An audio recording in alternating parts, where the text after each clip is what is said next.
संगीता अपने चाचा और चाची के साथ रहती है। संगीता के माता पिता इस कोरोना बीमारी से गुजर गए थे। संगीता के चाचा तो बहुत प्यार करते थे, पर उसकी चाची उसको एक मिनट भी अच्छा नहीं समझती थी। संगीता की चाची कमला संगीता को हर वक्त ताना देती रहती थी। एक दिन कमला बोलती है, देखो जी, हमने संगीता को 11वीं क्लास और 12वीं क्लास तो पढ़ा ही दी है। अब ये तुम्हारी लाडली आगे पढ़ना चाहती है। अब हमारे पास इतना पैसा नहीं जो हम पढ़ा सकें इसे। अब संगीता की शादी कर दो, मेरे गले से ये आफत तो निकलेगी। इसके माता पिता तो चले गए इस दुनिया से, इस आफत को मेरे गले डाल गए। कमला, तुम होश में तो हो? क्या बोल रही हो? अभी तुमने संगीता की उम्र देखी है, 18 साल की हुई नहीं है अभी पूरी। उसकी शादी के बारे में कैसे सोच सकती हो? अगर संगीता पढ़ना चाहती है आगे तो मैं उसको पढ़ाऊंगा। जितनी प्यारी मेरी बेटी अपनी है, इतनी ही प्यारी मेरी भतीजी है। मैं दोनों को ही इतना ही प्यार करता हूँ।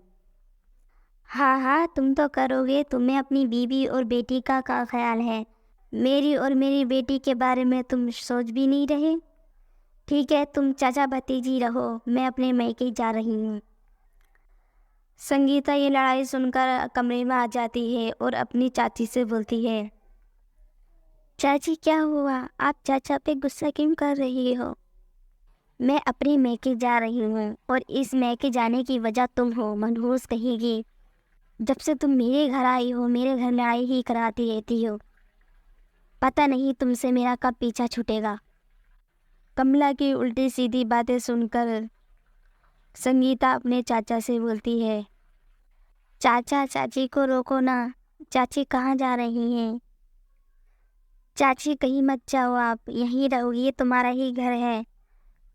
जो आप बोलोगी वही मैं करूँगी। प्लीज़ घर को छोड़ के मत जाओ। ठीक है, मैं मैके नहीं जाऊँगी। मेरी एक शर्त है, तुम्हें शादी करके इस घर से जाना है। जब तुम इस घर से जाओगी तभी मेरे दिल को सुकून मिलेगा। संगीता अपनी चाची की शर्त मान लेती है। फिर उसकी चाची, अगर मैंने संगीता का रिश्ता सही सा देखा तो वो लोग दहेज ज़्यादा मांगेंगे। इस मनहूस को तो मुझे ऐसे ही भेजना है। एक दिन संगीता को देखने लड़के वाले आते हैं। संगीता के चाचा उस लड़के को देखते हैं और फिर कमला से बोलते हैं, कमला, ये क्या? हमारी भतीजी अभी 18 साल की हुई है और ये लड़का 35 साल का। मैं इसके साथ रिश्ता हरगिज नहीं करूँगा। क्यों? लड़का में क्या कमी है? बहुत मालदार है, बस खाली उम्र तो ज़्यादा है। लड़का पैसे वाला है, संगीता को बहुत खुश रखेगा। अगर तुम अच्छा सा लड़का देखने चाहते हो तो तुम्हें दहेज देना पड़ेगा और ये लोग बिना दहेज के संगीता को लेके जाएंगे। कमला, तुम्हारा दिमाग खराब तो नहीं हो गया? संगीता मेरी भतीजी है। अगर इसकी जगह तुम्हारी बेटी होती क्या तुम यही करती?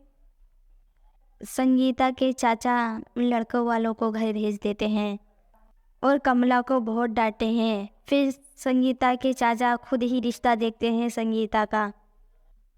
संगीता के चाचा मोहन अपने दोस्त से बात करते हैं। उनके दोस्त एक अच्छा सा रिश्ता बताते हैं। फिर कुछ दिनों बाद संगीता को देखने वाले आ जाते हैं। संगीता को वो लोग पसंद कर लेते हैं और संगीता के चाचा भी उस लड़के को पसंद कर लेते हैं। वो लड़का संगीता के हिसाब से छोटी ही उम्र का था और मालदारी भी बहुत थे। संगीता के ससुराल वालों को सिर्फ लड़की ही चाहिए थी। वो दहेज कुछ नहीं लेते, खाली ही लड़की की मांग करते हैं। कुछ दिनों बाद संगीता की रमन नाम के लड़के से शादी हो जाती है। संगीता अपनी ससुराल चली जाती है। अगले दिन संगीता सुबह ही उठकर झाड़ू लगाने के लिए तैयार हो जाती है। तभी संगीता की सास बोलती है, अरे संगीता बेटा, तुम इतनी सुबह क्यों उठ गई? अभी तुम आराम करो, सो जाओ। और ये हाथ में झाड़ू क्यों ले रखी है? वो माँ जी, मुझे जल्दी उठने की आदत है और इस झाड़ू से मैं पूरे घर की सफाई करूँगी। अरे बेटा, हमारे घर पे नौकर हैं, वही घर की साफ सफाई करते हैं। तुम अभी आराम करो और फिर बाद में उठ जाना। अच्छा ऐसा करो, तुम मेरे पास बैठ जाओ, अपने दोनों गप्पे शप्पे लड़ाएंगे। फिर संगीता अपनी सास के पास बैठ जाती है और दोनों बहुत ढेर सारी बातें करती हैं।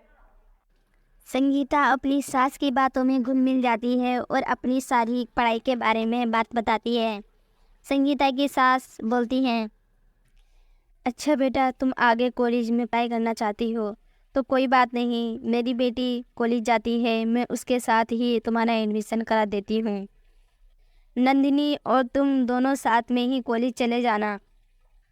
इतने में संगीता के ससुर जी आ जाते हैं और संगीता से बोलते हैं, आज तो हम अपनी बेटी के हाथ की ही खीर खाएंगे।